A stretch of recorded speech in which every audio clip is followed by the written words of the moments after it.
Morning all. Market's open. God, it's a rush on a Thursday. I really don't have the time on a Thursday to get here for 8 o'clock. It's impossible. Anyway, I'm here. What's going on? 8:02. Market's just opened. Opening ranges are going in. Got a gap fill on the DAX. Potentially. Fairly big one as well. So see if we can get that filled at the open. We'll have a look at what's been going on everything in a minute. No ADRs hit so far.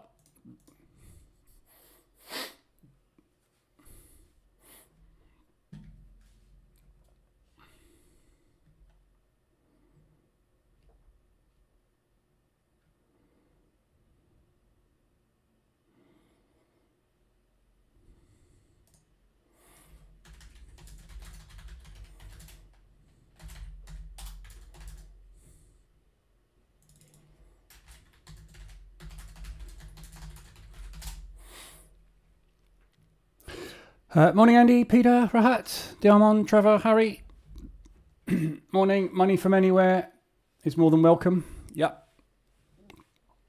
Always money from anywhere. What's going on with the end? Let's have a quick look. Jesus. Oh my God. This thing's not giving up, is it? Wow.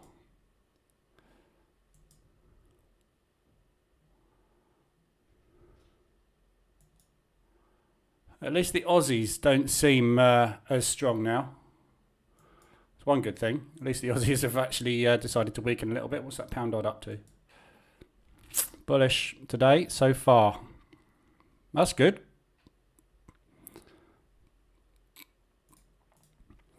Okay, fairly big opening ranges going in on the indices. Bullish open.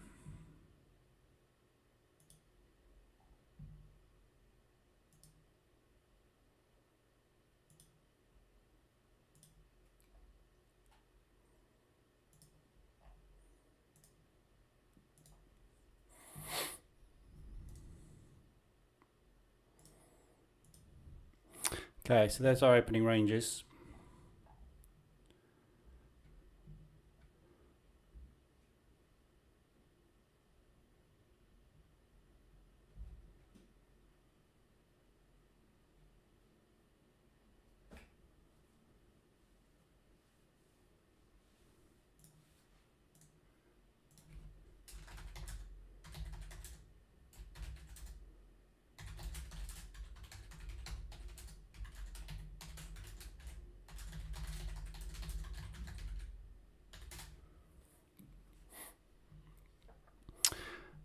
Okay, Dow's off to the upside. Morning, Franco, Adrian, Chris.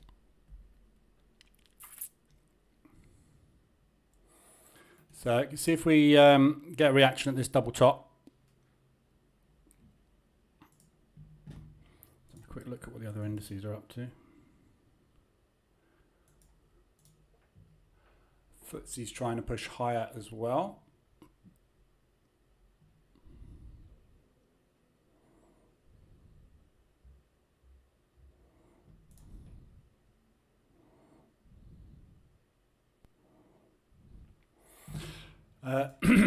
So from a daily perspective, yesterday obviously we got the bearish engulfing on the DAX, which is what I've been waiting for, to try and get that downward movement towards this gap.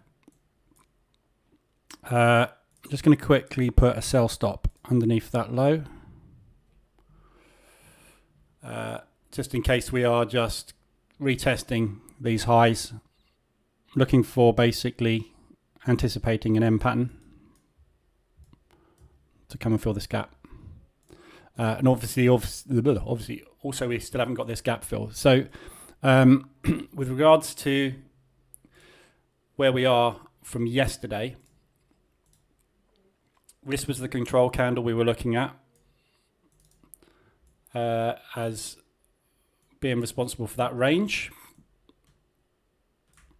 and we still didn't break it yesterday. So we did get the bearish engulfing, but we didn't get the close outside the range. So we are still sitting on the DAX with a trading range on the daily.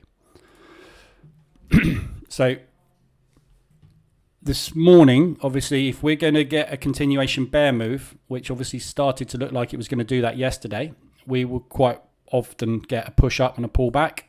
Yeah. So you get a slight, like this sort of move here. Push up and pull back. Little push up and pull back. Push up, pull back. Up, down. Little up, down. This is our up at the moment. So looking basically for a reversal. We've got 2 gap fills to play.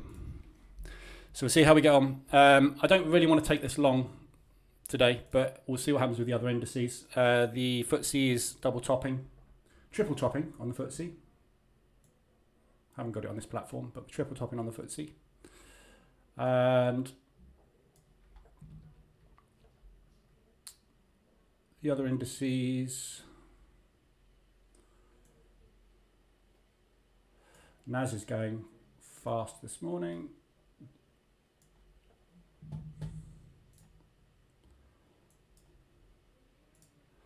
S&P is as well.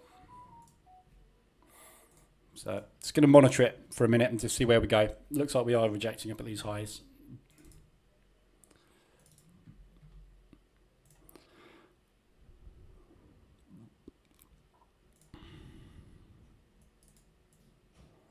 So I'm just going to measure yesterday's entire move on the DAX. We tapped directly there, you see, to the pip straight into the 38, which is kind of a double top of this area as well. So if we are going to strong trend, these are the sorts of pullbacks we'll be looking for.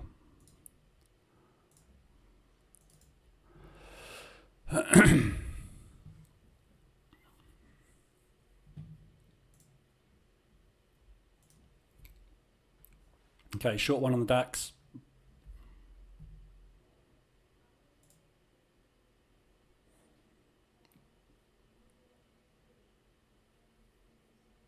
Go STL cards. What's that mean?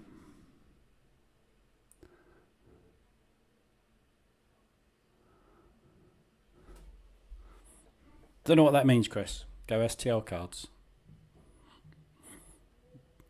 I'm trying to work out a typo from that, and I can't. Some magic code I don't know.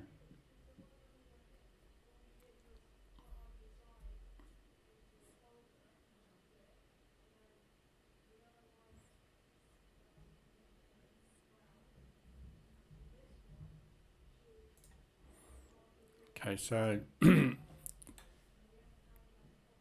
see if this is the start of the reversal, or we're looking to go out the gates higher today. Kansas City and STL are rival baseball teams. Oh, okay.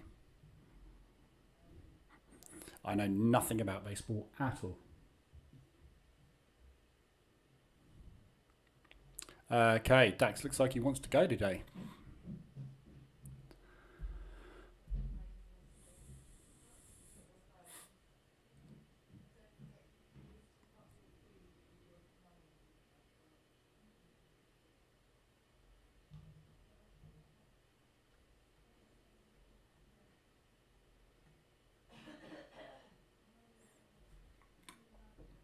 So if you hear a load of coughing and spluttering going on in the background, we've got COVID in the house.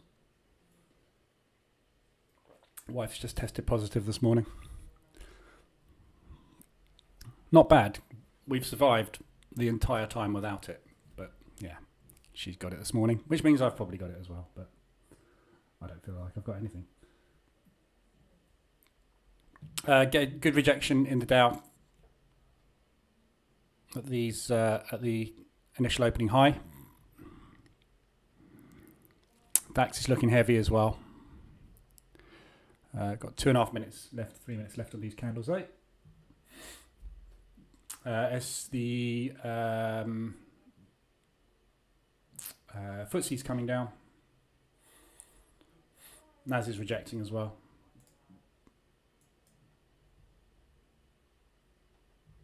I've got a level drawn in on the NAS, which is something. Oh, that's what I've just drawn in on the DAX, because the prices are similar on the DAX and the NAS.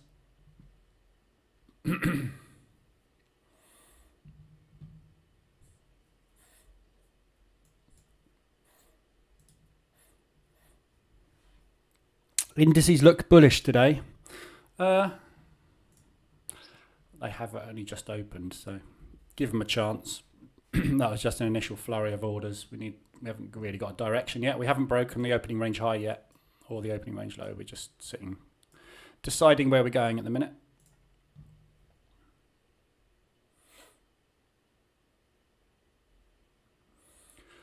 Good bullish flurry of orders, but no real strength in any direction at the moment. We got a gap fill. 50%, 48% of them get filled. Same day, virtually straight away. 75% of them within 2 days. And the odd one, as we see on the DAX, on the daily, takes a while.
Okay, 10 seconds left on these candles. Just going to end up with a strong close there. Okay, going to the sell stop again. Going to add to the position. If we break these lows, we should be able to get through these opening range lows, hopefully, and get dropped down to this gap fill.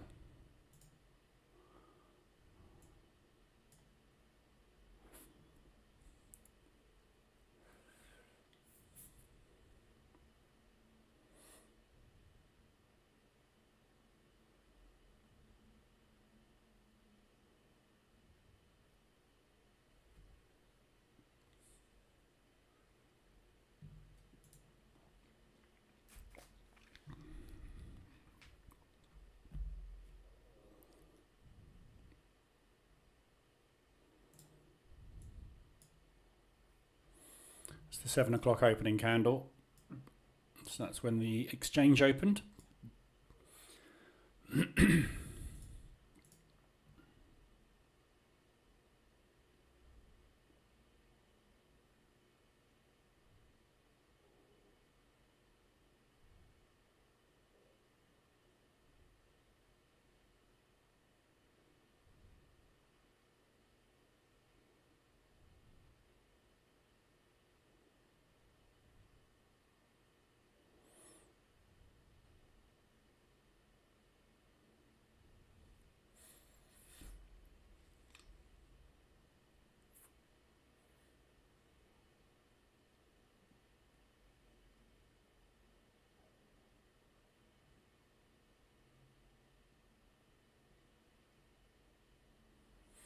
All the indices are a little bit indecisive today. They're all looking very, very similar. NAS has sort of pushed up 2 bullish candles and sitting in between. Now deciding on direction.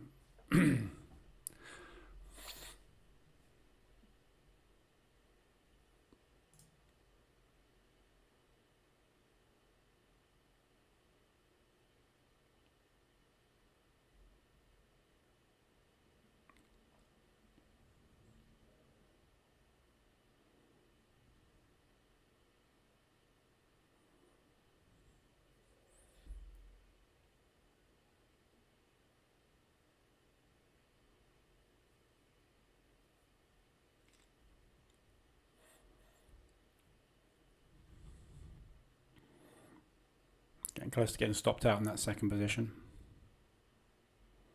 Should really have that above the opening range high, but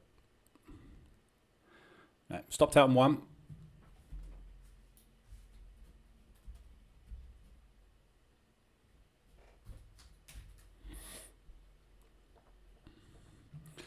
Bit too close on the stop losses.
Okay, got 20 seconds left on these candles. We haven't gone anywhere yet.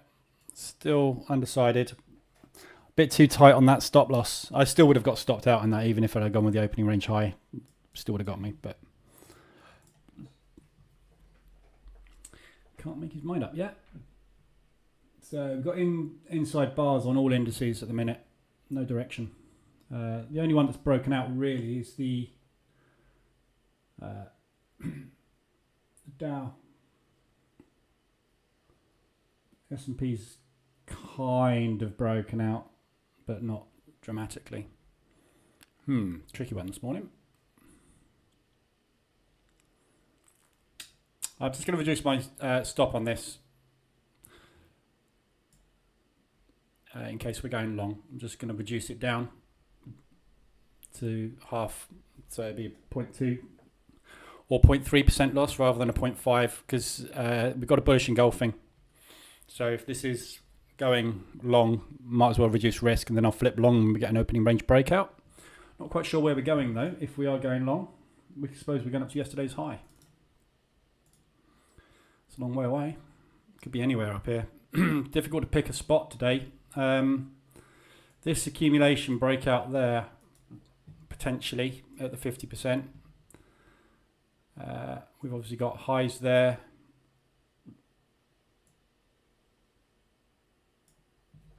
There's a couple of spots we might turn at today.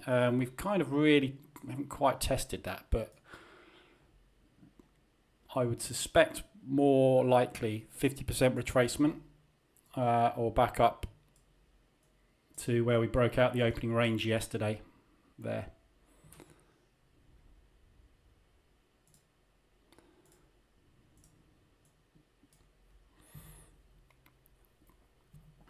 Just take that line off. Don't want that one anymore. Don't want that one. Don't want that one.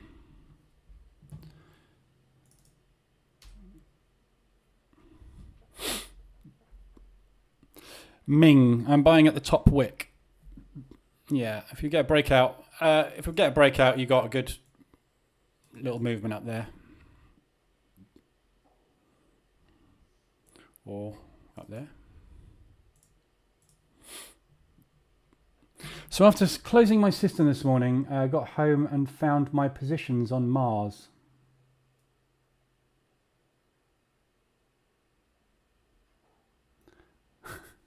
Excellent. That's always good when the positions are on Mars or the Moon. Mars is better, obviously, because it's further away.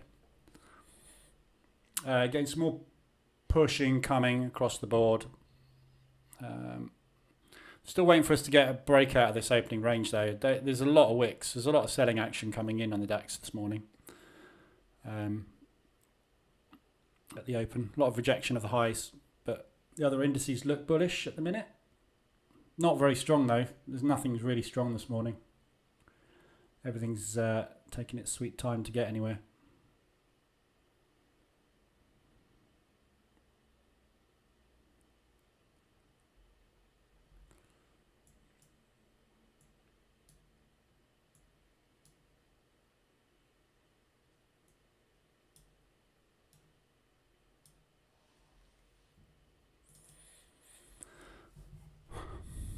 Come on, make your mind up.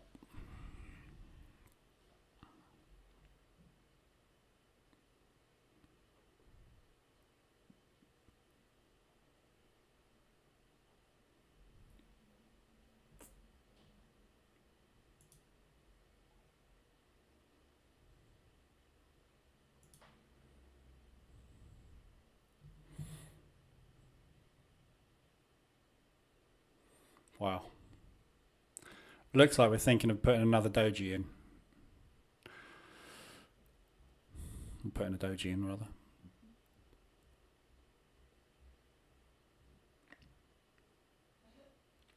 Chris, thinking of opening an account with Pepperstone. Yeah, I've got accounts with Pepperstone. I traded with Pepperstone for years. Nothing wrong with them. They're good. Well established. Big company. Never had an issue with them withdrawing or anything. So I lost 0.2 there. Thinking of flipping long, but we haven't got this breakout yet.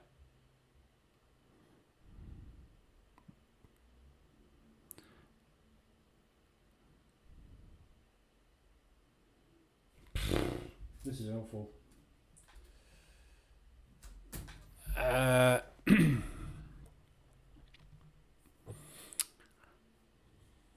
are we going?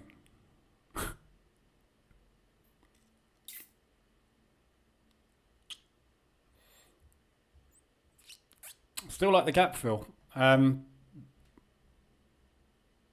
Just not got any directional bias at the minute. No strength.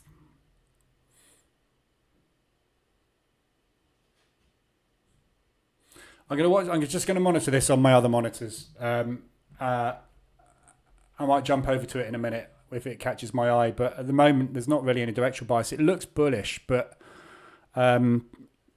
there's no strength at the moment. We're 25 minutes into the session and we haven't actually got out of the opening range high yet, so nothing has much. The FTSE's just about broken the highs. The NAS is trying. The Dow's just made a new high, but I mean, it's not convincing, is it? It's like popped up and there's no volume this morning. We haven't got any volume. That's the problem. We'll come back to that in a sec. I'm just going to keep an eye on it. News-wise today, feels like a rounding top. Hope so. I want that gap fill, but we've just been stopped out for 0.7%.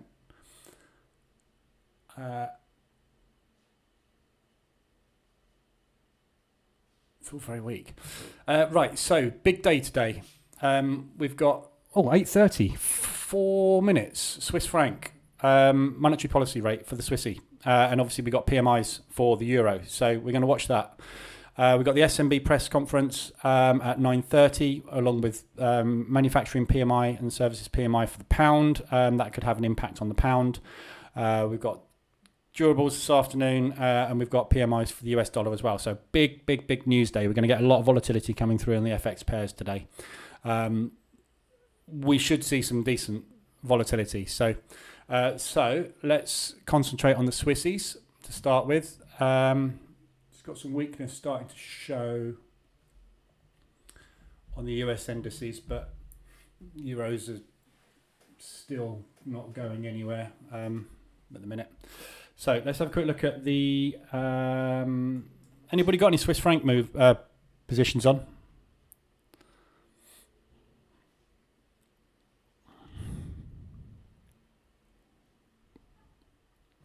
We'll watch the US dollar Swiss. So the rates are expected to be 0.75 as expected. So if we come out as expected, I would expect a weakness potentially in the Swissy based on the COT report. But obviously the COT report at the moment, I'm really not convinced. So we'll see what happens. But we should see US dollar Swiss fly if things are as normal. We should see the US dollar Swiss going up, assuming the rates come out as expected. But we'll see what happens. Where are we with everything else? Euro Swiss. Let's have a look at the hourlies so we can see where we are. Yeah, so Euro Swiss, I mean, I'll be expecting short moves on this, but obviously if we get a weak Swiss franc, we're going to get a push up on the Euro Swiss. But we'll see. So a good trading opportunity on this one. We should see some decent movement. Difficult to play a straddle on this at the minute because we're obviously sitting up at highs. So you don't want to really try and play a break of yesterday's high because it's likely to be a stop run. So it's a bit difficult to trade that on the US Swiss. We seem to be having some strength coming through against the Swissy at the moment. Just going with a quick sell stop under there. I've got a fairly decent stop on this now.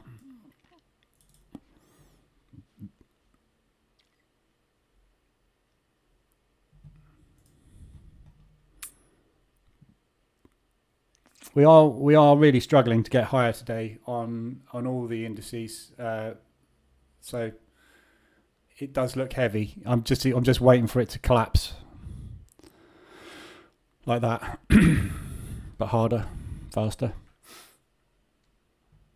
I've been playing my hedging strategy on CAD Swiss. Cool.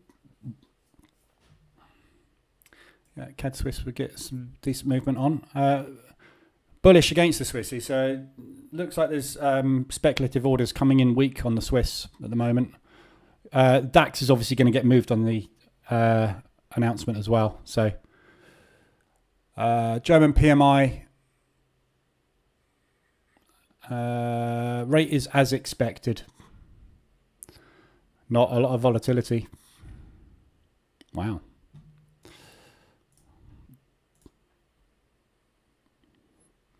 Give it a couple of minutes to kick in. That's why we're weak this morning. Of course we are. We've been waiting for the news. Now the volatility will start to come in.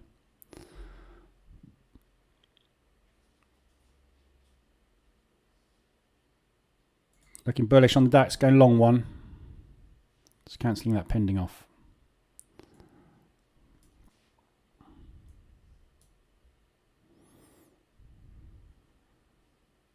Might have been a bit premature on that.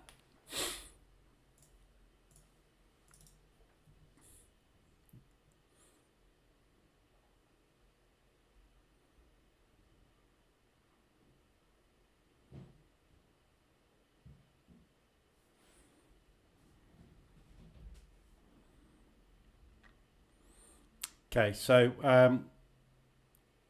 yeah, we're off long. Strong Swiss franc.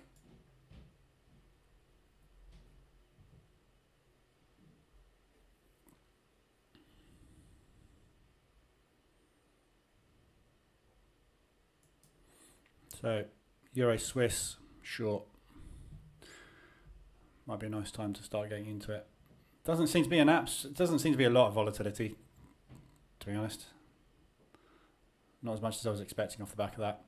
So the PMIs for Germany were positive. So it's all positive. Positive euro, basically. The SNB haven't had to intervene with rates. Positive figures for PMIs.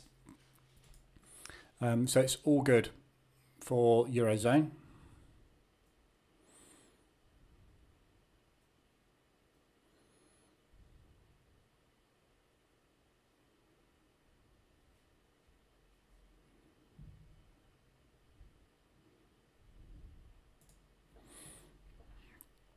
Long one more.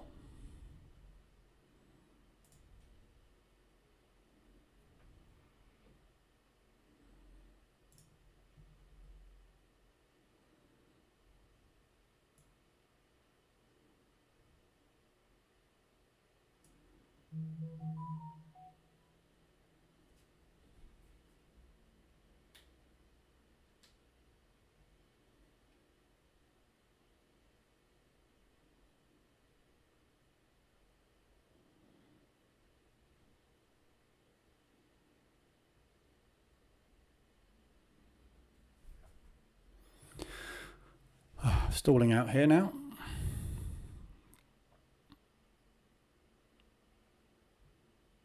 Now it's going to short. Look, now I've got a couple of positions on long.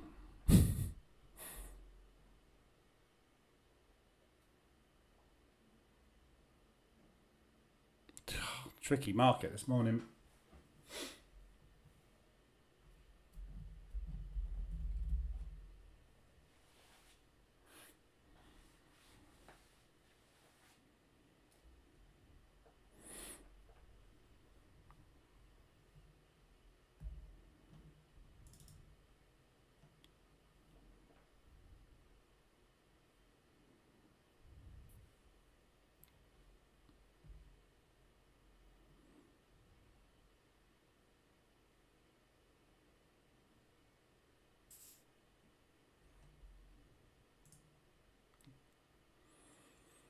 The NAS is starting to look a little weak. S&P, the same.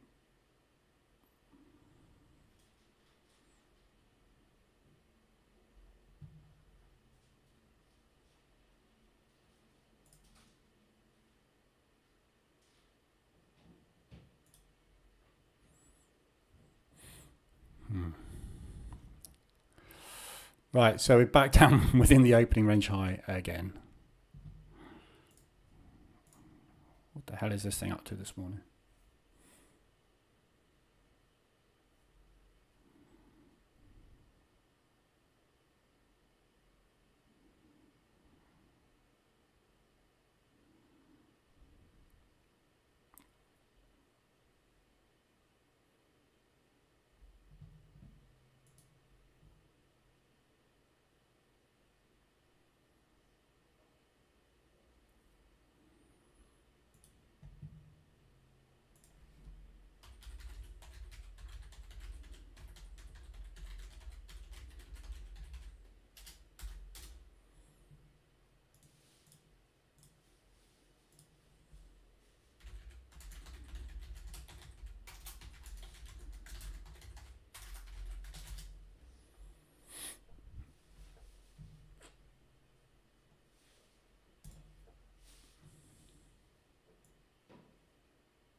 Okay, so looks like we are wanting to go and retest a level higher today before we drop. O Heavenly Father, who art in heaven, hallowed be thy name. What's that mean? IRB. Yeah, it's a long IRB though. It's a bullish engulfing and an IRB, but that IRB is a late entry. I don't like taking big long ones like that because by the time you get in, market's ready for a pullback. But yeah, we'll see. Okay, so looking at 50% as the next potential level, we're going to get some sellers start to settle in because we've got this accumulation propulsion candle which coincides with a 50% fib. So everybody watching yesterday's price action will be looking for a retracement short. They'll also be running against sellers defending yesterday's positions that entered there. Failing that, I think we're probably going to get up to 14,482. So just watch the price action here. I know it's a prayer. I know what it is. I don't know why you're praying though. Has nothing to do with the Forex market or any market whatsoever. A lot of spice action tonight. Wide spreads. Oh, spike action. Sorry, yeah. What did Russia do? So that was the SMB, Franco. SMB rates and German PMIs. So 9:30 in an hour, we've also got the SMB press conference. So we need to be aware of, obviously, that. So Chairman Jordan will be answering questions on monetary policy moving forward. So at 9:30 for about half an hour, we may well get a little bit of volatility coming into the market as well.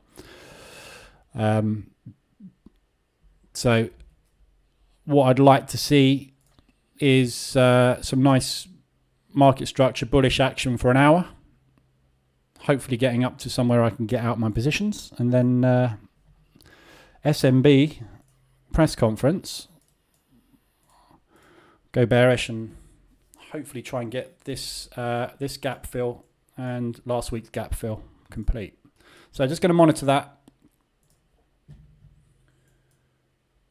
I'm just setting a TP on my other platform as well. Where should I go there? 14,442. Where's that? 14,441. 14,437. That'll do.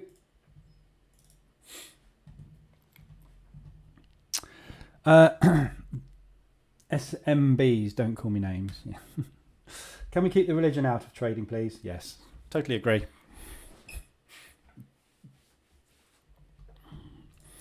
Right. Trading rooms should be the same as dinner parties. No religion, no politics. Unfortunately, politics is a big part of what drives the market, so we have to talk about that a bit. We don't have to talk about the other bit. Right, let's have a look at where we are. So, ADRs, none. Weekly ranges, we were on Thursday. We looked at these yesterday, mainly yens, obviously. So at the moment, there's nothing to look at on ADR, so we can skip that. 4 hours, we've still got these yens driving us crazy at the moment. So Aussie dollar yen, yesterday we started this. It did this to us earlier in the week. It was like, oh, looks like we might be rolling over. We've had the same thing again, and we've pushed up again. Lots of bullish price action. So these yens are still absolutely driving through the roof. There's nothing we can do about these at the moment apart from wait. And I think at the minute, there's nothing on the radar, on the calendar, that is going to really affect monetary policy that should see anything changing with the yen. So I think we literally just need to wait for a weakness to start and then try and capitalize on it as and when that seems to kick in. But we are getting a little bit more promise now of bearish price action. We are absolutely shot compared to the moving averages. We are so far extended away from the moving averages, it's just not even funny anymore. I really get the feeling we're going to get that sort of price action, and we're going to literally undo an entire week in a day or two at some point soon. But it's going to need the US dollar to start powering up, I think, and we're really struggling at the moment with the US dollar. It's just got no direction at all. Yeah, we're just sitting sideways on the US dollar at the minute. This is where we were down here last week. We opened up here. We're kind of back mid-range So for the last 2 weeks, we've not gone anywhere on the US dollar. And obviously all this money is flying into these Australasian pairs, although that has started to weaken now. So we are seeing the Aussies flattening out, and it's indicative of money stopping flowing into these, which means it will need to start to flow elsewhere. But we're just not getting it into the yen. So, morning, Stevie. So all of these yens are still off the chart. Nothing happening on them really until we get some obviously price action. So all we can do is sit here and wait, really, unfortunately, on these. It's a squeeze, and it's a hell of a squeeze. But obviously this squeeze has been caused by the war. This isn't a normal yen weakness. The yen's not that dramatically weak. Nothing's changed in the last 2 weeks on the yen apart from positives, and we had positives coming out from the press conference. It's all been positive news. It's just the market's just not interested at the moment. There's too much going on elsewhere. So all the yens are still massively extended, and it's just a waiting game on those. Euro odd. Not looking for longs on this one. I'm looking for shorts on the euro. No real opportunities to get in. That was the last opportunity to get in on that one. I think the trouble is at the moment, hindsight would say, if I knew what I know now a week ago, I would have got into positions and held them. You never know when they're going to pull back on you. This hasn't given any opportunities to get out. So a lot of this stuff at the moment, we should be really holding a lot longer. But it's very difficult to reprogram yourself to hold things long when you're doing mean reversions, because mean reversion is a short-term trading strategy. So you're looking to get in and out quickly. This was a nice trend trade. But not looking to take longs on this or the Euro New Zealand. It probably will have a pullback. It's looking like it's starting to pull back now, but you're not going to get very far before we get the next leg down. And as you can see, the last pullback we had was 8 hours, and then we dropped. Literally a session. You had a session and then a drop. So they're dangerous. It's dangerous to long the euro at the moment. Same with the pound. The pound is on its knees. Yesterday we broke this level. We looked at the next level to stop at, which is this daily support here, which is 125 ADR. At the moment we've bottomed out in Asia, not gone anywhere. So sitting there at the minute deciding what to do. This is a little bit more than a stop hunt at the moment. So we are 170 ADR. And we've done 170, so that's about right, what I would expect. So somewhere between a half to an ADR is typically a stop hunt on a higher time frame, and that's exactly where we are. But we're not showing any signs of strength, so I would expect a stop hunt. Normally, what you see with a stop hunt, oh God, DAX is coming down again. Oops.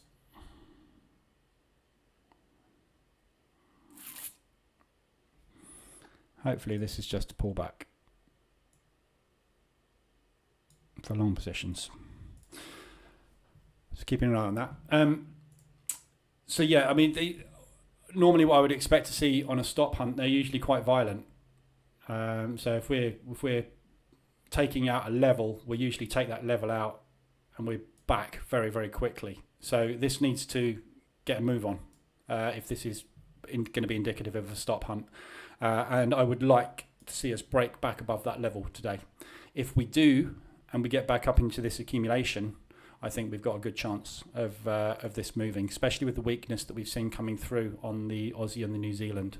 Not weakness, but the lack of strength, basically, which we've had. So the pounds, obviously it had a bad day yesterday, but a lot of the pound pairs, they are starting to show signs of strength. Obviously, it's the Aussie and the New Zealand, which are the absolute killers at the minute. So very nice extended, obviously, on those two, but they've been extended for a while. Pound yen as well. I mean, that's just got extended. Again, decent movement there, but that was mainly pound, not yen. But equally, look at what it's doing now. So hopefully this might be some yen strength. We don't want pound weakness. We want pound strength and we want yen strength. So we want this to go into an accumulation. So Euro, New Zealand, Euro, odd, wouldn't be really interested in those. New Zealand dollar, yen at the moment, obviously off to the moon, and US dollar, yen. So everything that's extended is yen. Everything that else was extended is kind of playing out at the minute. So hourlies, nothing much there. CAD, Swiss, and US dollar. Same. It's all the same things every day. Unbelievable strength on these. Let's move that back over to hourly so I know which one it is. So we're now 1, 2, 3, 4, 5, 6, 7, 8, 9, 10, 11, 12 solid days up on the CAD yen. Not one drop. My God, what is going on with the DAX?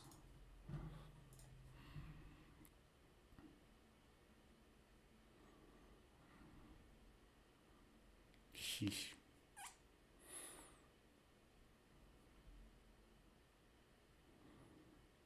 I'm not going to take a full loss on this.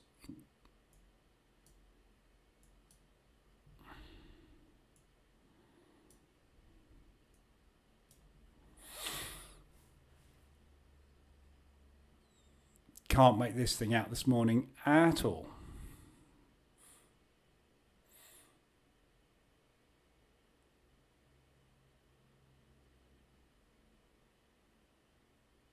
Just keep an eye on that. So yes, I mean, 12 solid days up on that one. 1, 2, 3, 4, 5, 6, 7 days solid up on the Swissy.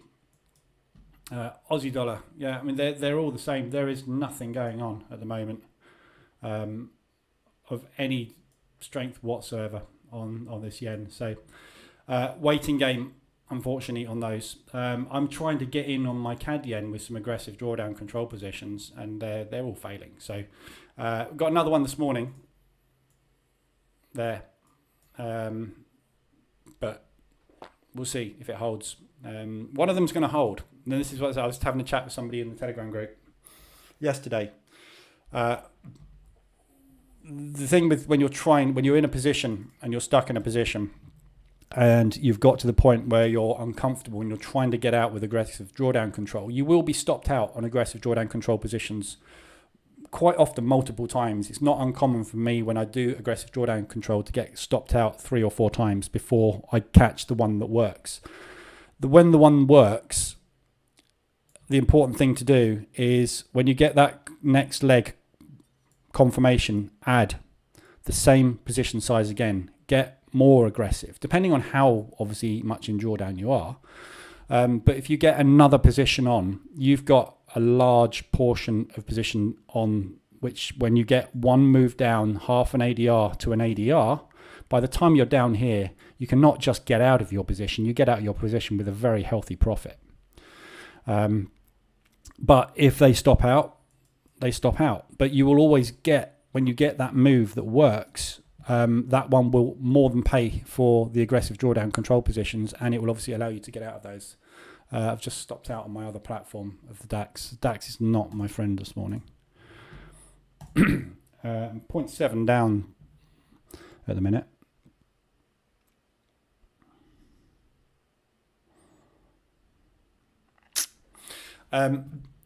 So yeah, I mean, that's really all you can do. So if you want to wait for more confirmation, bear in mind, obviously, when we're looking at getting into positions on lower time frames, we're trading H4.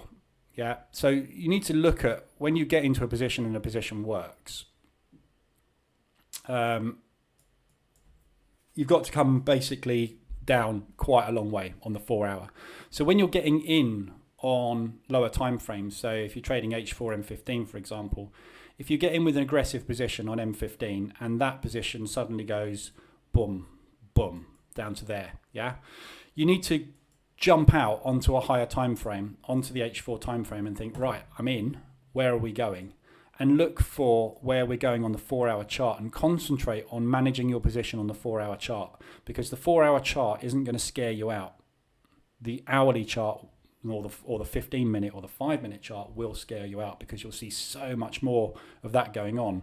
But the higher time frame you monitor on, the less bullish price action in this case you will see that will scare you out. Yeah, if you were long on this thing from here, if you took that breakout there, that candle there might have scared you. So you might have thought, oh, okay, I'll pull my stop up underneath this candle or up to here or something. I'll pull it up. But after that candle, nothing scared you. You had an accumulation there. Stop under the low. Push up. That you'd have got out. And you need to do the same thing on the way down. Yeah. Don't get out unless you get a red candle. And if you get a red candle, pull your stop down above the last green candle, because likelihood is it's going to do that.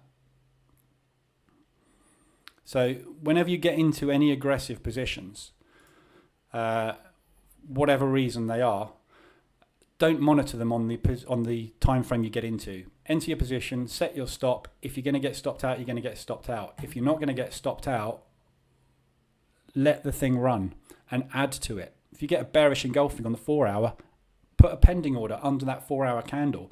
The next 4-hour candle will get you massively in. By the time you've got in, you'll be down here somewhere. Yeah?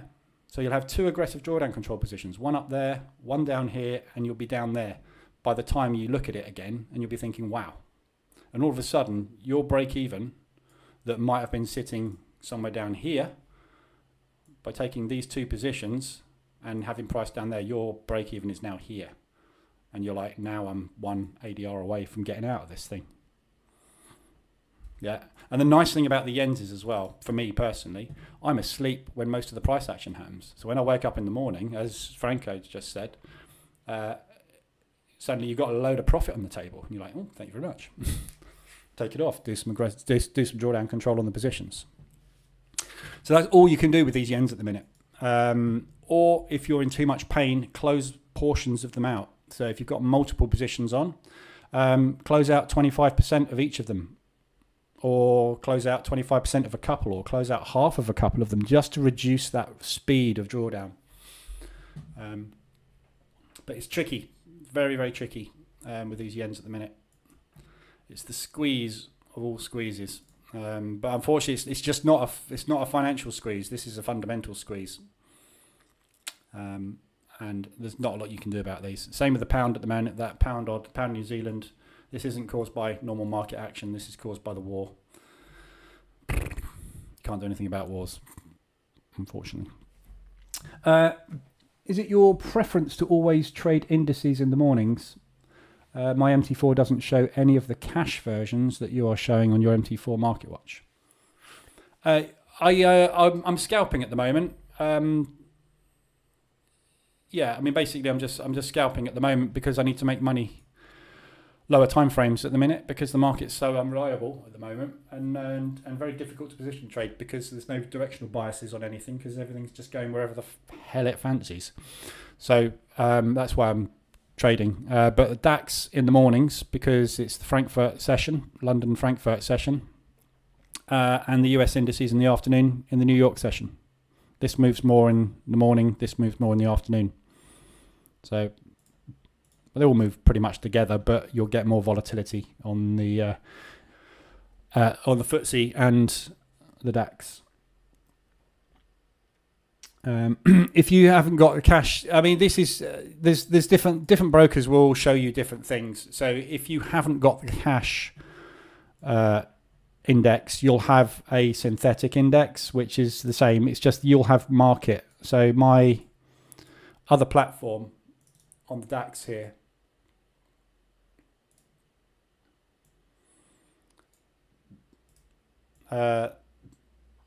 this one is an evaluation with my Forex funds. So they show all the pre-market action. So the market actually opens, obviously, here. So that is exchange open. This is market open. And all this lot is all generated by the broker based on anticipated stock price. On the proper exchange, which is the cash index, there is none of this. This doesn't exist. This hasn't happened. This isn't real. This is just developed by your broker, basically, so that you can trade it 24/7. This is the real one. So this is a gap. This is a real gap. So what you would do is, if your broker shows all of this, you would say at 7 a.m, where are we? And where did we close yesterday? Yeah, that's your gap. So you just ignore all this stuff, which is why I think short for the gap fill today. But the market's confusing the hell out of me today. So it's not unusual.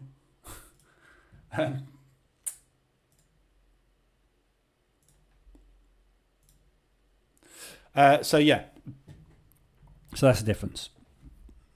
Have you heard the defensive move against dollar removal as king? Yeah. Creating a Pan-American uniform currency, CADMEX US dollar, mostly taking talking heads on the web.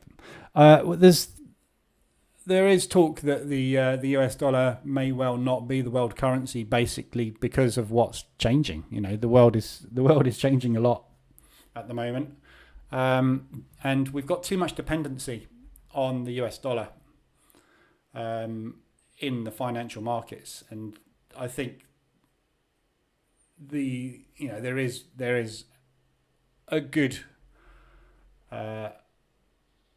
reason to not have so much dependency on US dollar transactions. Most of the large transactions that happen in the world are transacted in US dollars so that everybody's on a level playing field. But obviously to do that, you have to exchange your own currency into US dollars. So this is why the majority of transactions go through the US dollar. But things are changing. So yeah, if they make a new currency though, that would really screw everything up, wouldn't it? But hey, things change. We have to change. Stopped out on that. So down 1.2% this morning. See, if now I want to flip short, but I'm going to flip short at the 20 because I want this gap fill. It's very, very difficult this morning. 448 points down on the Dow. Ouch. Yeah. Thank you. That did control with guidance. First and second stop out I find very painful. Last 5 mins of advice. Gold. Yeah. It is difficult. Aggressive drawdown control. And you will get stopped out. I don't normally enact aggressive drawdown control until I'm sort of somewhere around about 5 to 7 positions in, but these yens are off the scale, and you will get stopped out. But you know the thing is, if you've got let's say you're 1.45 short on a yen pair, your aggressive position can be whatever you like. So if you get a nice reversal alert, which is really tight, and the stop's very small, get in with 1.45 short. Get in with 100% of your position short. There. That is going to cost you maybe 0.5%. That is going to make you 5, 6, 7%. Especially if you add to it. If you get in with 50% of your position, getting in with something like 0.75. Yeah. These are decent sized lot sizes. Yeah, if you get stopped out on 3 of these and you lose 1.5%, the one that works is going to pay you massively. And one of them will work. The market cannot go up forever. It's coming down. And this is the timing problem, yeah? But by the time we are doing aggressive drawdown control, the market has already moved so far. The odds are so much more in your favour of a drop, but you're not going to get it right first time. Sometimes I've got it right first time before, and it's such a good feeling when you do. But most of the time I don't get it right first time because you're fighting a bull trend and everyone's buying. But at some points everyone's going to go, this is way too much, and they're going to start taking profit and it's going to collapse. When you catch that collapse with 2 of those on, 2.8 lots short, your break-even's going to be literally an ADR away. You'll be there in a day. You're out. Tick. Done. You've been sitting in this thing for 2 months, and all of a sudden, bang, the whole lot's undone in a day. And it happens like that all the time. It's just very hard to sit through.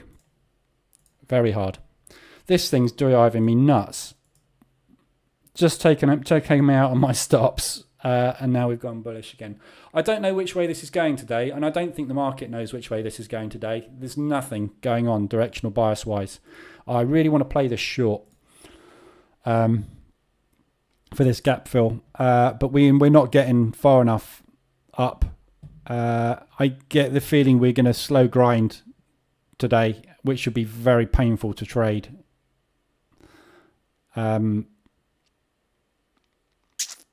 I moved my stop a bit too tight on that, but I had 1% on. If I'd have only had 1%, one position on that, I wouldn't have moved my stop. I had too much position sizing on that for the price action. It's just too slow. God, it's difficult to tell this morning. Gold we're looking at, weren't we? Yeah, so gold is long. I'm biased long on gold. We haven't broken these highs yet. It's very much like the US dollar for the last 2 weeks. We're not gone anywhere. We're in a symmetrical triangle. We're waiting for breakout, but I suspect breakout to the upside based on the war. Gold will appreciate in times of crisis. We're in times of crisis, and also Russia is one of the largest holders of gold, and they will not let that gold out now. Therefore, if they're stockpiling and they're not exchanging, that means gold is more scarce. That means gold's price will appreciate. And obviously people will buy gold. If a nuclear weapon is fired or a chemical weapon is fired, people will rush out of the high-risk assets into the low-risk assets. Gold appreciates. It's a scarce metal, so gold will get pushed. Again, you've no idea. It's down to Putin. When Putin presses a button or when Putin doesn't press a button is going to affect this. And at the moment, this is why the market's doing this, because it doesn't know where to go. And this is why this happened. And then everyone went, oh, actually, it's not as bad as we thought. Let's go back to where we were. But where we were was bullish. So short term, I would be looking for pullbacks and pop. So yeah, just long the drops, basically. No real news, mostly Biden in Europe. Hope he's bought his meds. Yeah. He does look like he's going to keel over at any moment, doesn't he, Biden? I do like him, but he's just like, it's like you've elected your granddad. It's just, he's so old. You know, it's like, I know, let's pick someone that's 70 and doddery and takes about half an hour to walk across the White House lawn to the helicopter. But hey, he's a talking head. No president presses the buttons, do they? Somebody else is operating the puppet. It's so tough on the psychology. Yeah, it is, Trevor. Drawdown is tough. Drawdown, the thing with position trading, it is a double-edged sword. It's very easy to do, and the vast majority of the time, it's absolutely fine. When position trading strategies fail is when you have an unexpected event like this that just throws the entire market into turmoil. You can't do anything about those situations. When you get a squeeze, you can manage a squeeze, and a squeeze won't last. A squeeze is literally a short squeeze or a long squeeze is basically the market pushing further than everybody was expecting to maximize their profit. But in doing so, it means they have to take their profit more aggressively and faster so that they can get their positions filled. So squeezes will always have that at the end. And this is what you've got to hold on to.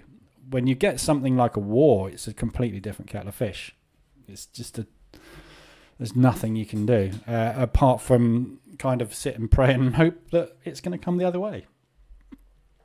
Pray to whatever God you believe in. I believe in the Forex gods. Flip short and reclaim the weekly high.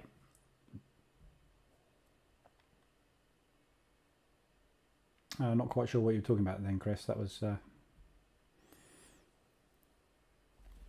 a while ago, probably.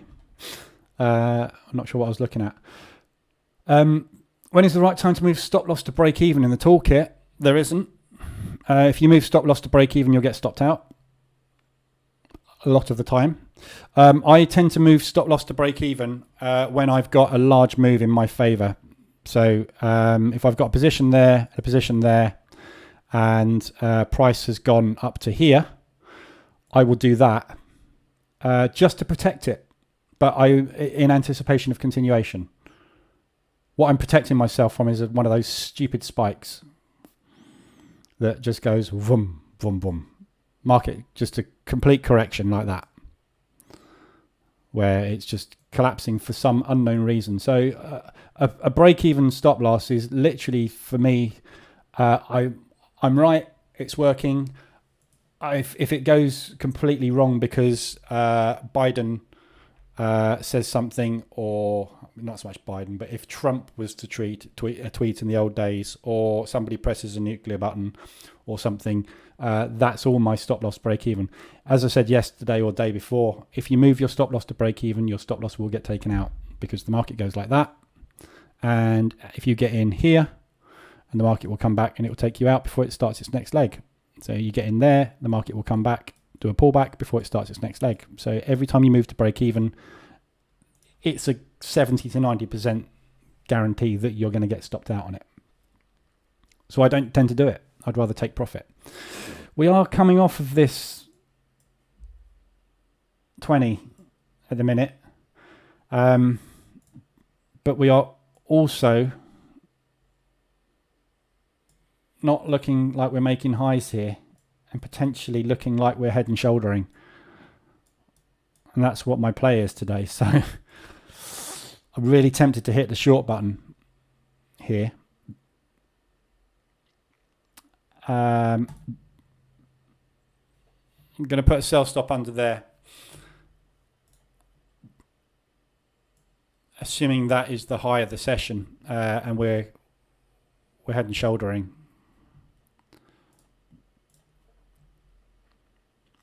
Stops just above that high.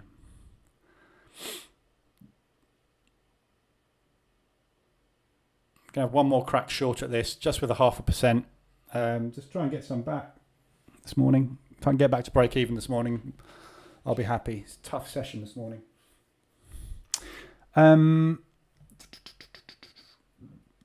Flip shot going the weekly high. When Gaddafi wanted to trade using gold instead of the dollar, the Yanks have a tendency of taking you out. Yes, that is true. Anyone that doesn't want to use the dollar have a tendency of being invaded in the name of freedom and democracy. I'm not sure they get away with that now, but you never know.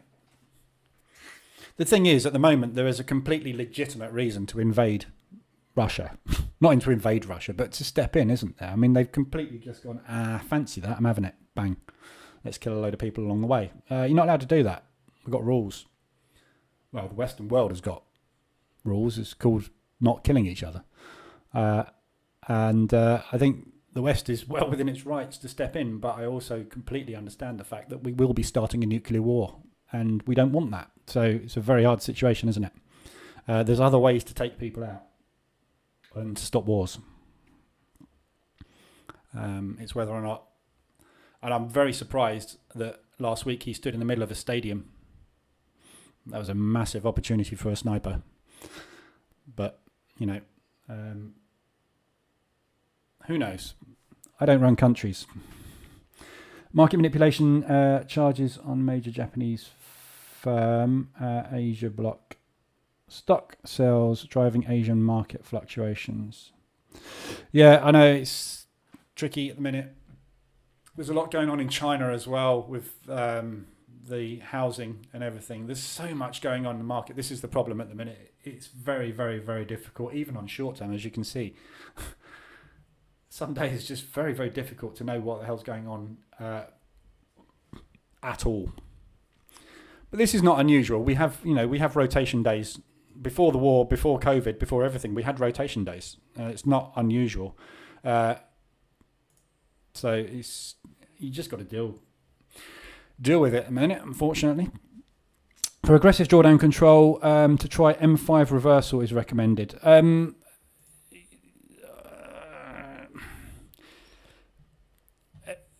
It's up to you. Aggressive drawdown control, I like to do when I see a level and I see a reaction at a level. I don't really have a time frame. If I'm trading H4, so if I'm trading M15, H4, M15 mean reversion, I'm trading H4, yeah. So I'm playing H4 RSI extension, expecting it to come down. So my trade is on H4. I'm just entering on a lower time frame. I enter on M15. But if you see a nice reversal alert and a retest and a bearish engulfing going in on a third retest like that on M5 and you like it, take it. Check M15. What's it look like? It's looking like an M pattern. But we haven't had a reversal alert. And if you take a reversal alert on M15, you're selling directly into support. Support is a bad thing to sell into because support usually acts as support and bounces. So difficult. So in this case, what I would probably do is say, right, M5, let's take a short here with an aggressive drawdown control position. So let's get in. Assuming this finishes a bearish engulfing, I'll probably put a pending order just underneath this propulsion gap to give us a confirmation that we are moving down. Stop above the highs. As we get down to here, pull it to break even. It's either going to, if this is going to work on H4, it's going to go like that. It's going to go, don't care about you, I'm going down. Yeah, think about it. We're trading H4, aren't we? So we're going to get a bearish engulfing on H4. So we should be getting down to 96,438 roughly. So somewhere around here, at least, with a bearish engulfing on H4. There's no right or wrong way of doing it. You're literally looking for an area to get in. The trouble is with these yens, there is no levels. We haven't got any levels to play with. We're just off the charts.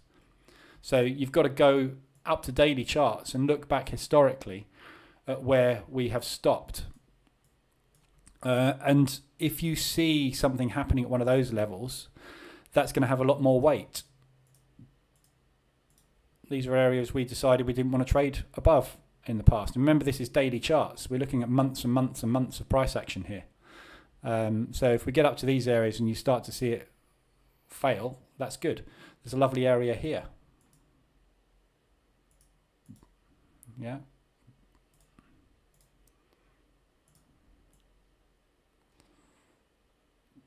So somewhere around there, not exact, but you know, this area has been respected multiple times in the past.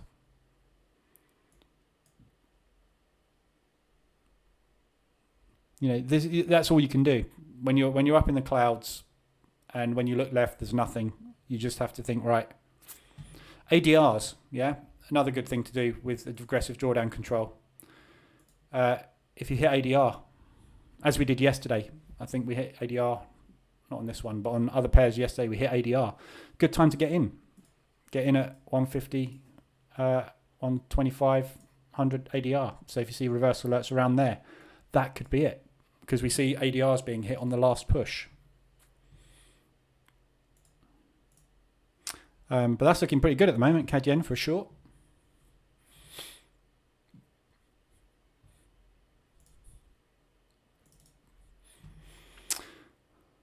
Thoughts on the DAX? I'm confused as hell. Have you just arrived, Proster? Yeah, DAX at the moment, I've got a pending short on. I've been chopped out on it this morning. I wanted to short it down to the gap fill and got stopped out. So I flipped long and got stopped out. And now I'm sitting here going, not sure. I'm more short biased than long because we've got that gap fill. We've got a weekly gap fill further down still to do. We had a lovely down day today, so I'm playing the pullback drop today. And 38 is where we bounced initially.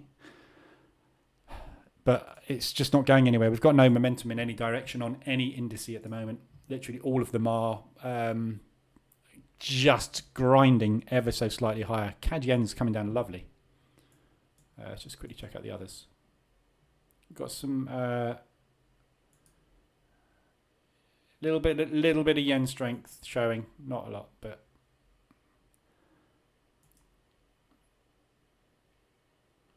so pound odd. Let's take this one as an example as well for aggressive. While we're talking about aggressive drawdown control, because I know people are in this. Right now, it's looking a little bit bearish, but again, we've got nothing on the daily chart on this until down here. So if you go and have a look at the daily chart, this was the area that I drew in here, because this is an area we've reacted at multiple times. We reacted at it again and bounced off of it, and we've crashed through it. So we're looking for potentially areas where we might bounce. There's nothing really here that we can say there's any support or resistance. There's a wick there, there's a wick there, and there's a wick there. So you can draw lines on those, and you put as many lines in as you deem necessary as potential bounce points, and it could well hit this level and decide to go from it. It could hit that level. It's done that a couple of times and decide to go from it. That's pretty much that level. So anywhere around there, you're going to take a bounce anyway. So if you go back and look at the chart,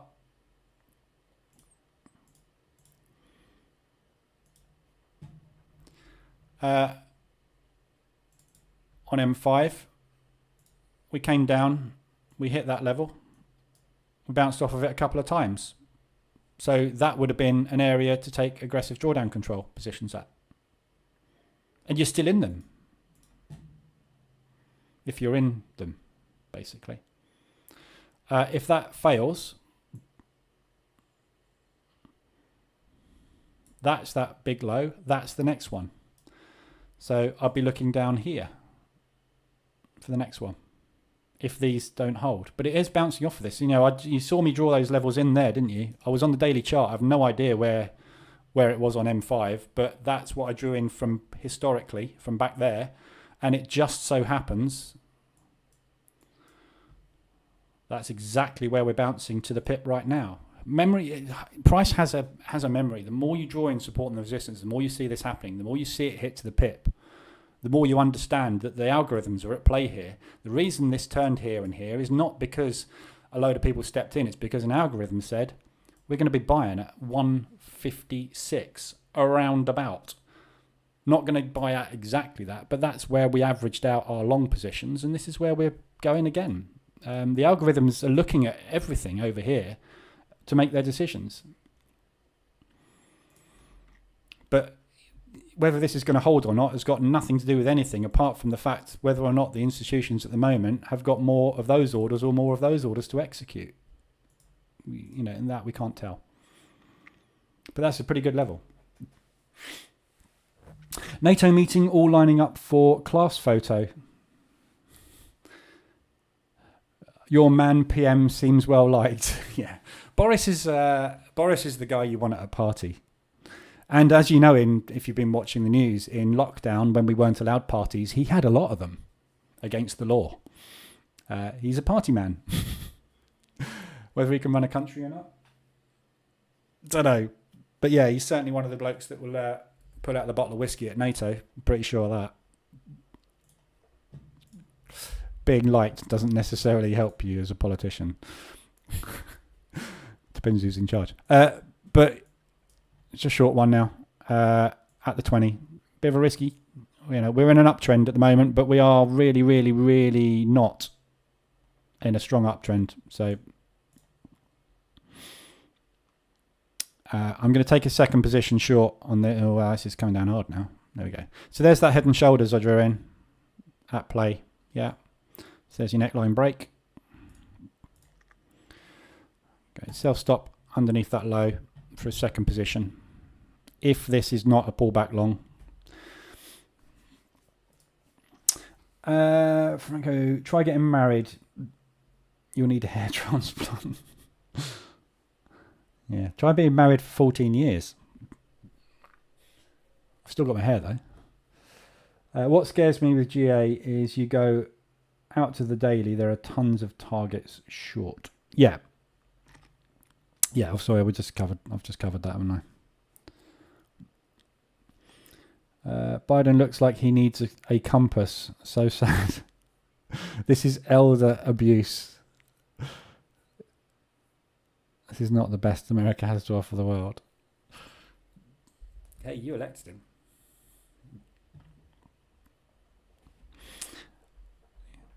Not you personally, obviously, but the American people. Yeah, pound odd. I don't know. You know, this is the thing. You have to accept. Nobody knows. I think it's probably got a little bit more to go. It's looking certainly a little bit bearish this morning, but you know it will turn on a dime anytime it likes, and it will go back up again. But this accumulation drop here is potentially a stop hunt. As I said, somewhere between 80 to 170 pips is what I would expect a stop hunt to be. We've done 143. So Boris isn't called Bozo the Clown for nothing, you know. Yeah. He is. He's a total clown, isn't he? How can you possibly be the Prime Minister of the UK with hair like that? Come on.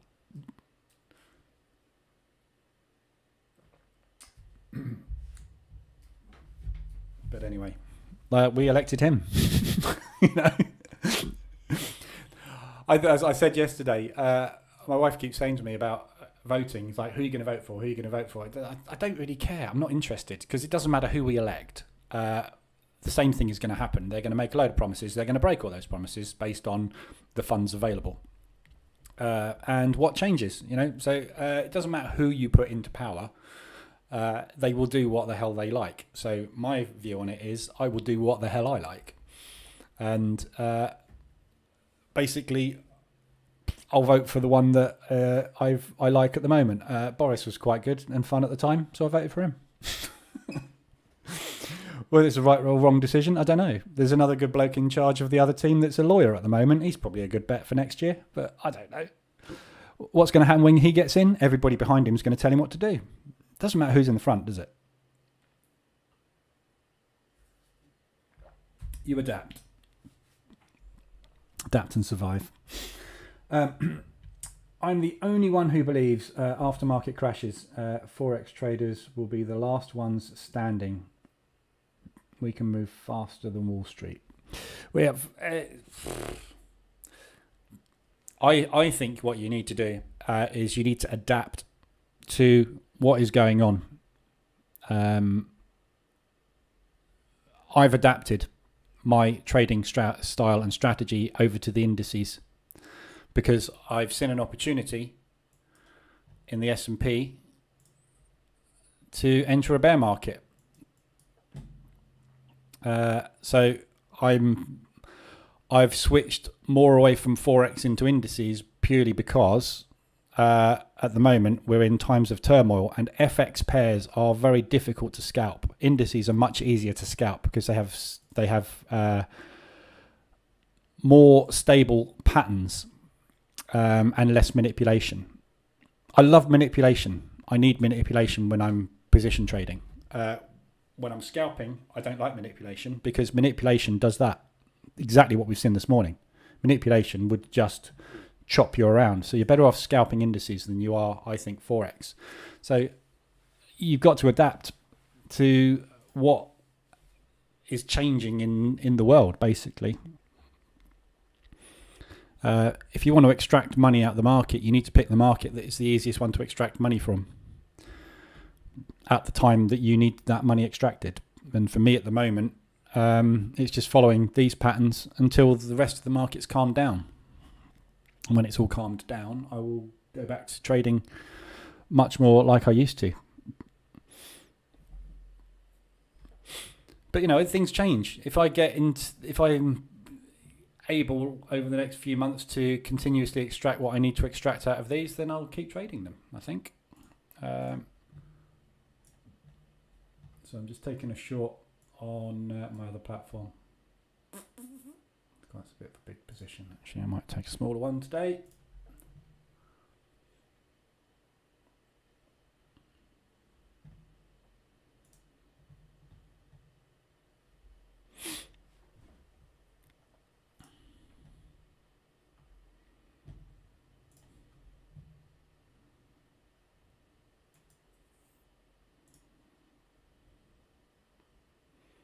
Very sideways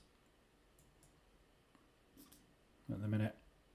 So this last hour of trading, look, it's just nothing much happening, is there? Strong Swissy. That's all we've got.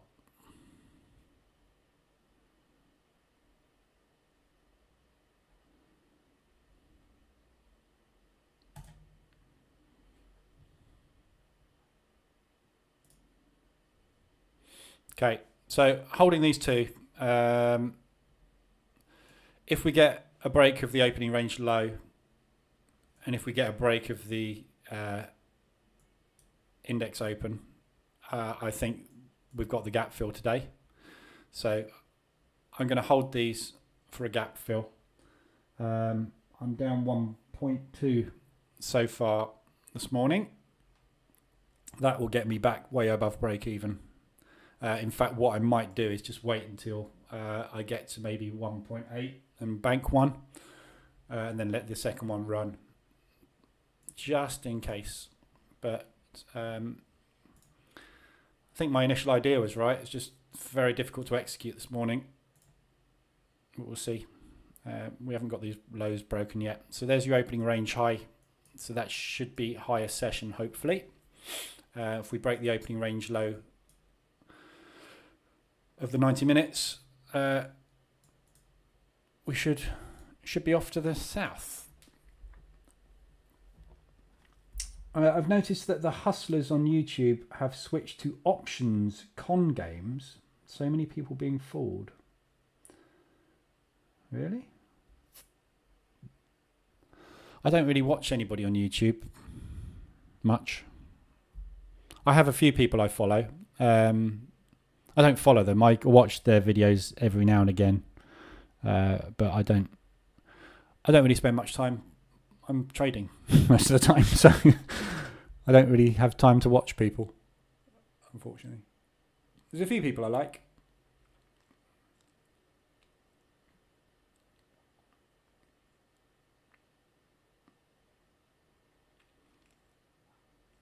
So I'm on day 4 of my evaluation account with my Forex funds.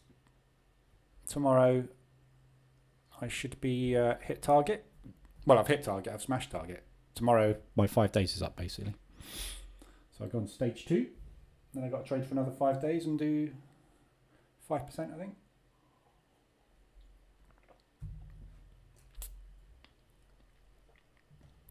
I'm just trying to build up some funds, basically, to scout with at the minute, rather than sticking all my money on the line. Mexico, narco state, is keeping in line with interest rate hike.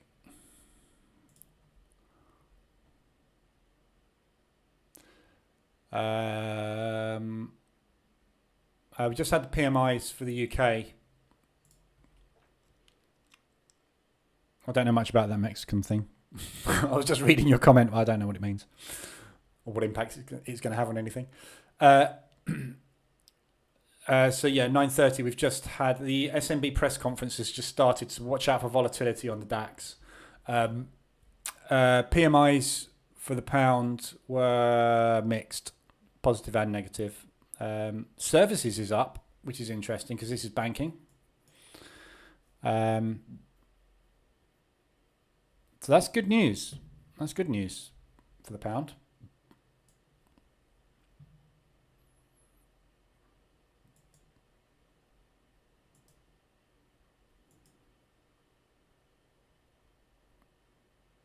Don't seem to have had any particular impact on the pound though.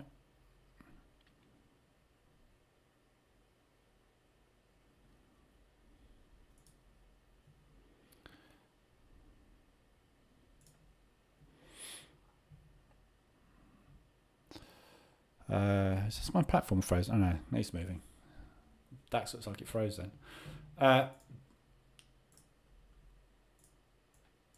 So we've just retested the opening range low. We've retested the index open. The FTSE's coming down pretty hard off the back of those PMI figures. Not quite sure why, but we are.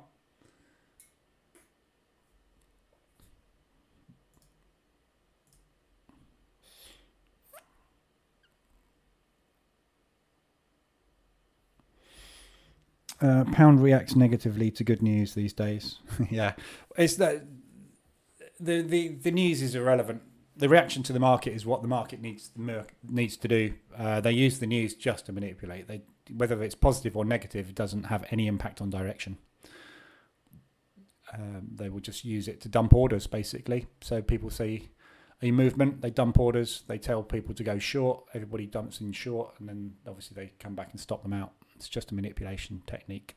It's just they time their orders. Remember what I was saying yesterday about, the banks have 250 million to dump into the market. They can't do it in one go, so they split it up into 100 different transactions or whatever, or 500 or 1,000 transactions. They will time transaction dumps with the market. So you'll see a spike in the market and everyone will go, oh, look, it's good news. It's going up. It's not. It's just them executing their orders. And when they've finished executing their orders, they'll dump it. But they use the news because they know there's a load of people trading the news. So therefore, there's a load of liquidity supplied in the market. What do traders need to be able to execute positions? Liquidity. If you haven't got somebody wanting to sell on the other side of your buy order, you can't execute your order. Around news, everybody's putting liquidity into the market, which they can use to manipulate price. It's just how it works.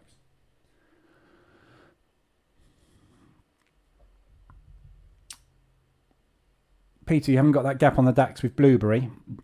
Yeah, you've probably got pre-market data in there. So this is my market opens at 7 a.m.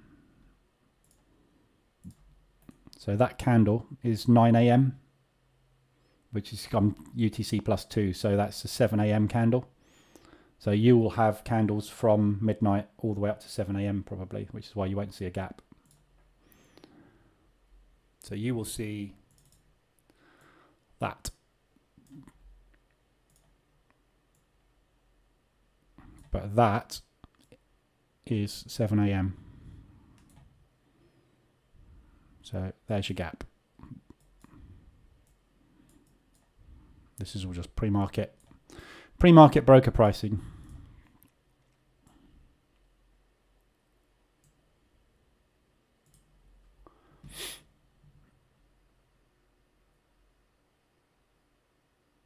Yeah, so just like Diamonds just said, just drop a line on the chart. Or just go and get a demo. If you want to get this, if you want to get cash, the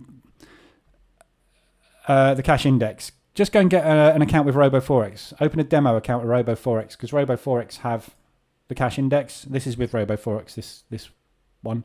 And just use this for charting. Execute your trades on whatever you want to, but use this as a charting platform. And then just take your trades on something else. If you want to actually see proper market gaps.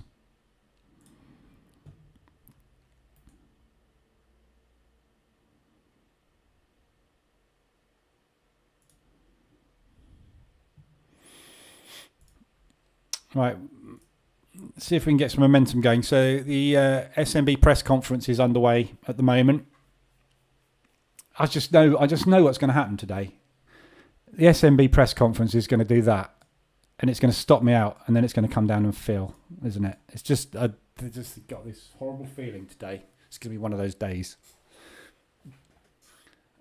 All the other indices have basically stalled completely. The DAX is the only thing looking like it's bearish at the moment. all the other indices have basically just gone into an accumulation.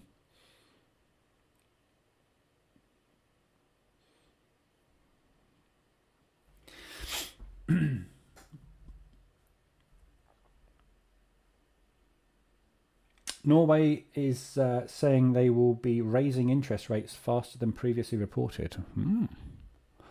Norway's very, very, very, very, very rich, mainly because they charge like £7 to £10 for a glass of wine. If you ever go to Norway on holiday, take your own booze. Literally, you think prices of booze in the UK in restaurants is expensive. Go to Norway. You have to take out a loan if you want to drink. Which is a good thing because they're all health nuts, aren't they? Which is fine. My wife's Norwegian, half Norwegian.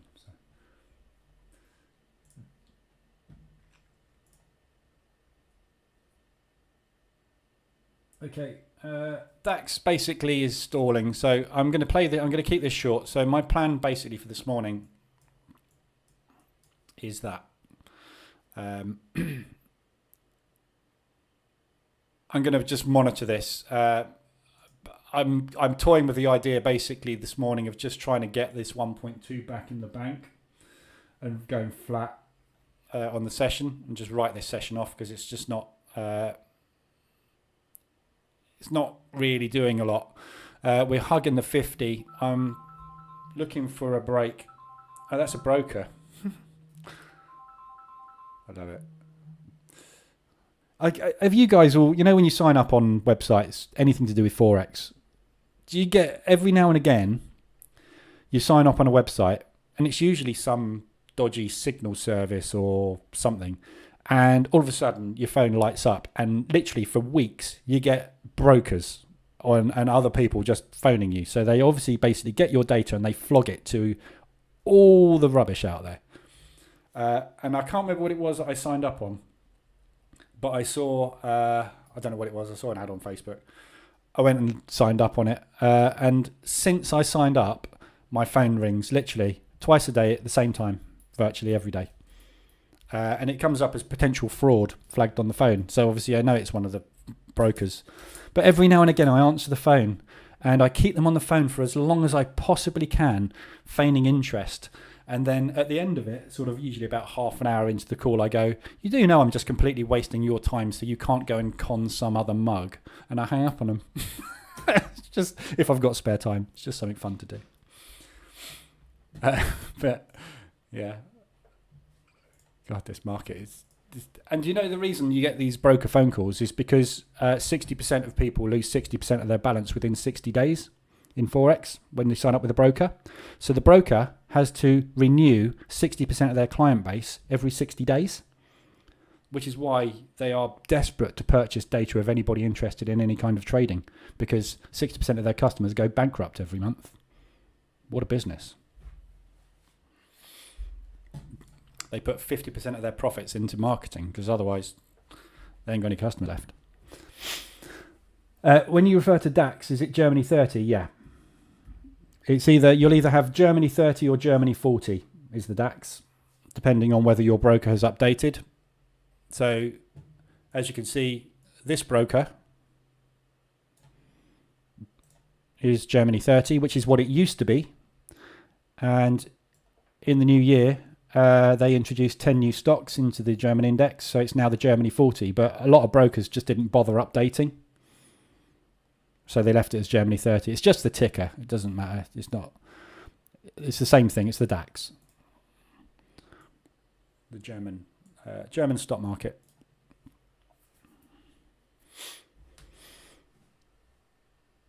I judge a country's tourism by the price of cigarettes and beer. Yeah, that's not a bad gauge. Thailand. Awesome. You can drink yourself to death in Thailand on about 10 quid. Brilliant. I love to, Profster. I love to do it as me saying I have a 500k account and want a new broker. That's what I usually do. Exactly the same thing. It's like, really, you want me to invest $500? Really, is that all? I trade with 50k. And you should hear their ears prick up. I'm just going to pass you over to my manager. No, don't pass me over yet. Because as soon as he gets on the line, he's going to know that I'm pulling your leg. They're great to have fun with. I do it as well with the blokes that phone up from Microsoft support. We have detected you have a problem with your internet connection. You have a virus. Really? Oh my God, how can you help me? Well, sir, I need to install TeamViewer on your computer. Okay, how do I do that? 1 hour later, beep, hang up. At least some old granny isn't getting conned if you're keeping them on the line and you've got the time. I usually just put the phone down on my desk, put it onto speaker and get on with work. Just do other stuff. Yeah, just take 30 minutes of their time. The longer you've got them on the phone, the less chance they've got of getting somebody else's cash. And do you know where they pass it usually? Russia. So by keeping them on the phone, you are inadvertently helping the cause of not funding the Russian war machine. Because 90% of it is organised crime. My God, I hope they're not listening. Whoops. Am I streaming this live? Anyway. Right. I'm going to call it a day on the stream. We're stalling out here at the lows, opening range lows. We haven't quite cracked this level yet. We have made a new low from the index open. So it's looking like we want to go down there, but at the moment we are just sitting in a holding pattern along with all the other indices at the minute. I got a feeling this is going to take ages this morning. And we could well just sit up here and muck about for the day. But we've done on the daily, if you look at the daily, we've done a bit of a pullback. So this is kind of what I was looking for. Yeah, so push up and then a red day. That sort of push up, red day, push up, red day. We've had our push up, looking for a red day. So I think directional wise now, I just got in a little bit early today. Should be good for a down day. And looking at yesterday's low really as a target, which is there. Which is obviously the gap fill. So it's probably going to go beyond the gap fill. I think we have got a very good chance today. It's well within reach. This is ADR. And it coincides exactly with the 14,000 gap fill level. So I think we've got a good chance today if we can get some momentum of getting this gap fill done. But we need the market to start moving. Similar to yesterday, we need a decent trend day. We're not getting a trend day at the moment, but it's early days, so there's plenty of time left. So that's basically my play for the morning, just to try and get down and get that filled. FX-wise, we've got no ADR hits yet. So we've really not got a lot of movement on the market so far this morning. Everything's a little bit tired and we're sideways. So we've had fairly tight Asian sessions. London sessions aren't looking much different. Massively tight on Aussie yen still. The only thing we've got moving is the Swiss franc off the back of the rate announcement, but that's again not done a lot. So it's all a bit tight and quiet this morning. Euro pound, that looks like the pound's coming down. Not that bad. Why is that going up so fast?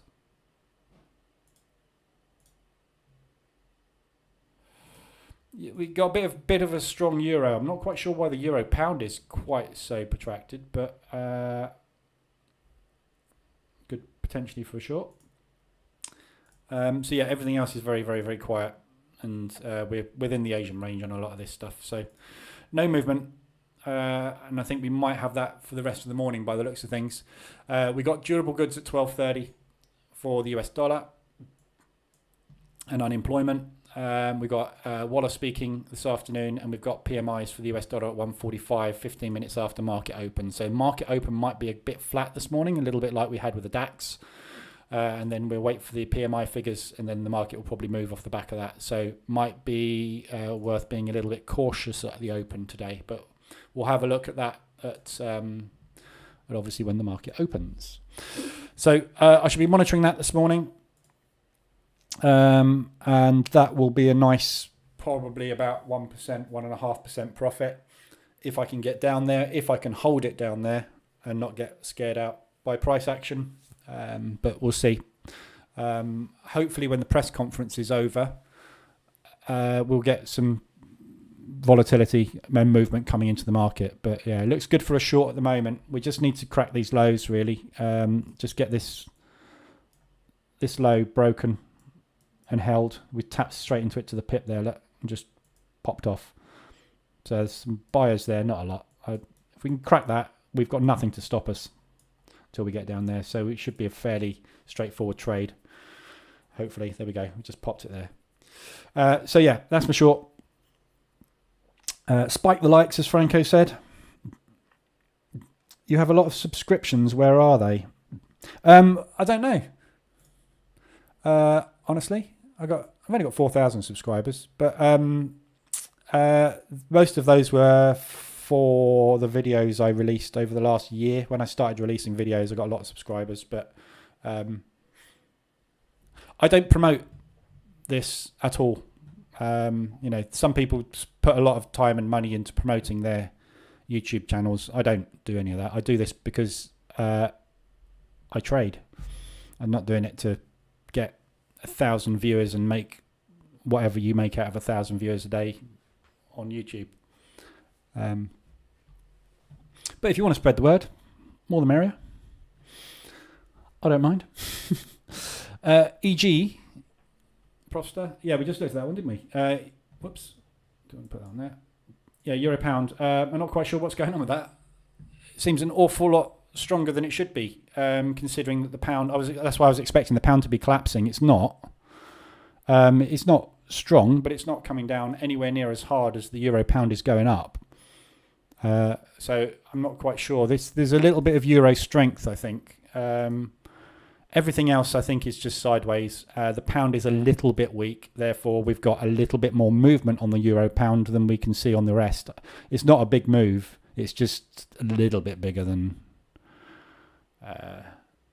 the rest at the minute. That's all. So, God, I didn't make it look. It's going to be a slug today. So I think we might just about get there by lunchtime at this rate. But let's hope we get there. Right, I will be back at 1 o'clock. And obviously we'll have a look at the market this morning, where we've gone, what's happened, and have a look at what we're going to do for the New York session. We're looking to trade S&P, probably the Dow in New York. And we'll see where we are. But there's no more news really this morning that's going to impact anything until the market opens. So I think it's all going to be held back until after PMI. So we get some decent movement, hopefully, in the afternoon. But yeah, keep your eyes on this one. We should be coming down on that. CAD Yen, before I go quickly, Professor wants to have a look at. Yeah, I had a look at this one this morning before you got here. Again, these are all off the charts. We looked like we were getting some weakness, and it's not. So at some point we're going to get it, and it's going to go. But it's timing it. It's very, very, very, very difficult at the moment. So I wouldn't tie. It looks good on M5. If you want to scalp it, M5, yeah, fine. But if you want to get in with a position longer term, I'd be looking at higher time frames and getting that extra confirmation of strength to the downside. By the time we get down to there, we're selling into support. So you'll probably get a bounce. But if we can break this level, like I say, every time with all of these yens, whenever you get a reversal alert, that's just the start. What the market's got to do is crack the accumulation before the move. And that's what it's struggling with at the minute. We're just not managing to get that crack. We tried it yesterday. Look. So we had that drop yesterday straight into an accumulation. And it just got rejected back out to the highs. So there's the next one we've pushed above. We've got to break that. We've got to hold it. We need to get that next leg. We're getting the first leg, but we can't get a second leg break. When that second leg break happens, a lot of people watching this will be going, we're bearish, and the sellers will step in. The buyers will all go, looks like people are selling, so the buyers will start to sell, the sellers will start to come in, and it will just go. But we can't get that second leg break. That's what's stopping it at the minute, because there's just no strength on the yen. So it'll come, it will come. It's just very, very hard to time at the moment. Looks beautiful on the hourly, look. Lovely rejection at the highs. But we need a break and a hold. We need to get through the chop. This is equilibrium. Buyers and sellers happy to transact. Buyers saying, actually, we want it higher. Sellers have got to crack this and get through it. But every time they do, they're going to meet more potential buying pressure. It's hard to reverse it, but it'll happen. Kiwi weakness.